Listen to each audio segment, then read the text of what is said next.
Esta mensagem tem um sabor muito especial para mim, porque eu sou fruto de um sonho. Nos idos de 1958, os meus pais moravam numa região muito pobre do interior do Espírito Santo. Não tinha estrada, não tinha carro, não tinha recursos médicos.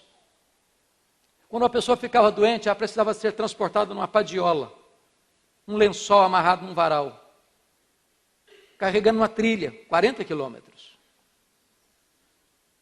A minha mãe estava grávida do seu último filho, quando ela caiu gravemente enferma. E o meu pai sabia que ela não suportaria uma viagem de padiola 40 quilômetros.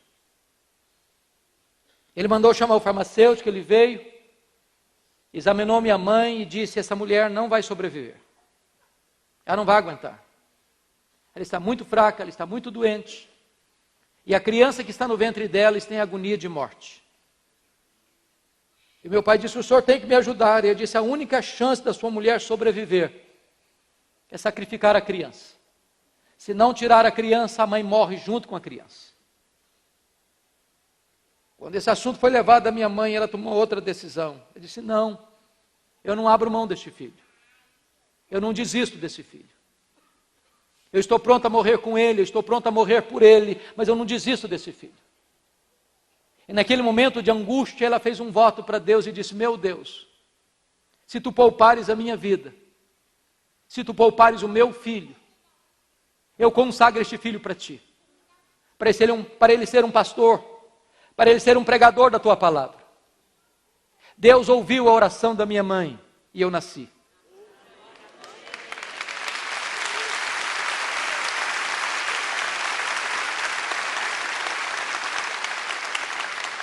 Eu nasci na roça, no Cabo da Enxada.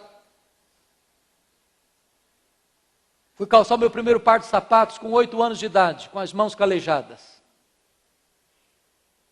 Onde eu morava não tinha escola a não ser primária. Ninguém tinha saído dali até então para fazer além de 4ª série primária. Eu tinha uma gravatinha azul.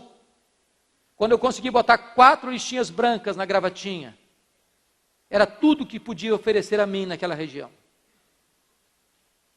Eu comecei a estudar com 8 anos.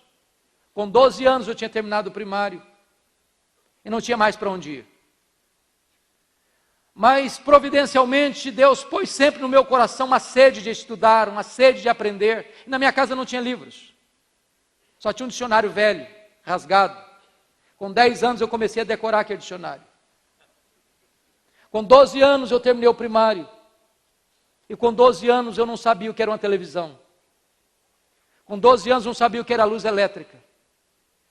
Com 12 anos eu não sabia o que era uma cidade. Com 12 anos eu nunca tinha dormido uma noite fora de casa.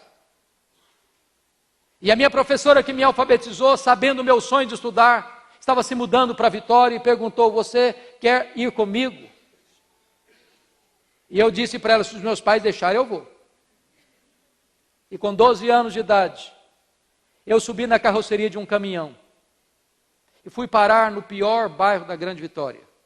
Cobi de Baixo. Dentro de um mangue. Do lado de um prostíbulo. Um barraco de tábuas de 4 cômodos. Com 10 pessoas. Foram tempos muito difíceis na minha vida. Muito difíceis. Muitas vezes, eu namorei um pão de sal na vitrine de um botequim. Com muita fome. E eu não tinha dinheiro para comprar um pão de sal para comer. Muitas vezes eu dormi chorando. Porque não tinha farinha para comer, não tinha açúcar para comer. Eu soluçava até dormir. Eu nunca contei para os meus pais, porque eu tinha medo que eles me tirassem, eu queria estudar. Eu tinha um sonho. E o sonho da minha vida era ser advogado e ser político. Eu nunca perdi um comício. Naquela época os comícios eram na rua, na praça, no palanque. Enquanto o último orador não descesse, as luzes não apagassem, eu não ia embora. No dia que eu fiz 18 anos, exatamente no mesmo dia, Eu tirei meu título, me filiei num partido. Eu tinha um sonho. Até o dia que Deus pôs a mão sobre mim. E me chamou para o ministério. E eu larguei mão dos meus sonhos. E abracei o projeto de Deus. E hoje eu posso afirmar para vocês que eu entendo que não há nada mais sublime no mundo do que ser pastor, do que ser ministro do Evangelho, do que ser pregador da bendita palavra de Deus. Se eu tivesse 10 vidas, gostaria de usá-las todas no ministério. Mas a minha mãe, embora analfabeta, porque nunca teve o privilégio de sentar num banco de escola, nunca, não tinha Mobral naquela época. E ela um dia chorava muito em casa, porque ela tinha fome, sede de ouvir a Bíblia, de ouvir a leitura da Bíblia, e ninguém podia ler a Bíblia para ela. E ela saiu de casa, tropeçou numa cartilha suja, rasgada, no quintal, e disse: meu Deus, me ajude a entender o que está aqui. E ela aprendeu a ler, sozinha, aquela cartilha. E lia fluentemente a sua Bíblia. Mas antes dela morrer, ela me chamou à sua casa e me disse algo que marcou a minha vida. Ela nunca me contou essa história, porque ela disse assim para Deus: Deus, eu não quero sugestionar meu filho, eu quero que tu trabalhes no coração dele. E ela me contou essa história, e me contou mais.